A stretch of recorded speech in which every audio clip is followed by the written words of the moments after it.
Compound இன்ட்ரெஸ்ட்டில் முக்கியமான previous year question ஒன்று, ஒரு அசல் 2000 அப்படிங்கிற அசல் 10% வட்டி வீதத்தில் எத்தனை ஆண்டுகளில் 2420 மாறும் அப்படின்னு சொல்லி கேட்டிருக்கான். இந்த கொஸ்டின் ரொம்ப ரொம்ப இம்பார்ட்டண்டான கொஸ்டின். ஆண்டுக்கு ஒரு மாதிரி வட்டி கணக்கிடுறதுக்கான ஃபார்முலா என்ன அப்படின்னா A = P × 1 + R / 100 whole power n. இது எல்லாருக்கும் தெரியும். 2000 எத்தனை ஆண்டில் 2420 மாறும். அப்போது ஏங்கிறது 2420 இதுதானே மொத்த தொகை. 2420 ஈக்குவல் டு அசல் எவ்வளோ அப்படின்னா 2000. ஓகேங்களா. 1 + 10% R 100 ஹோல் பவர் n என்ன தான் கண்டுபிடிக்க சொல்லியிருக்காங்க. முதல்ல இந்த மாதிரி கூட்டு வட்டியில் ஆண்டை கண்டுபிடிக்க சொன்னாலே பேஸை ஈக்குவல் பண்ணிடணும், மைண்டில் வச்சுக்கோங்க. இப்போது இந்த சைடு கொண்டு வந்துருங்க, டேரெக்டாக கேன்சல் பண்ணுங்கள். 0 0 கேன்சல், 100 × 200 1 2 1ன்னு சொல்லி வரும்.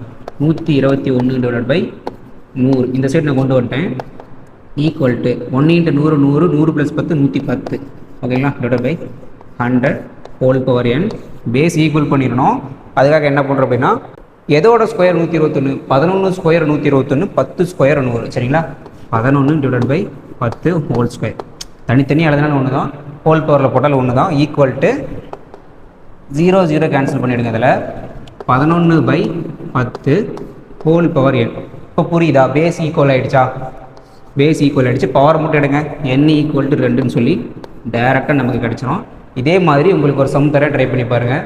மேலே பார்த்தீங்க அப்படின்னா உங்களுக்கு ஒரு சம் தெரியும். அந்த சம்முக்கான பதில் என்னென்னு கமெண்ட்டில் சொல்லிவிட்டு இந்த மாதிரியான மேக்ஸ் ஷார்ட்கட் கண்டனுக்கு என்ன ஃபாலோ பண்ணிவிடுங்க. தேங்க்யூ.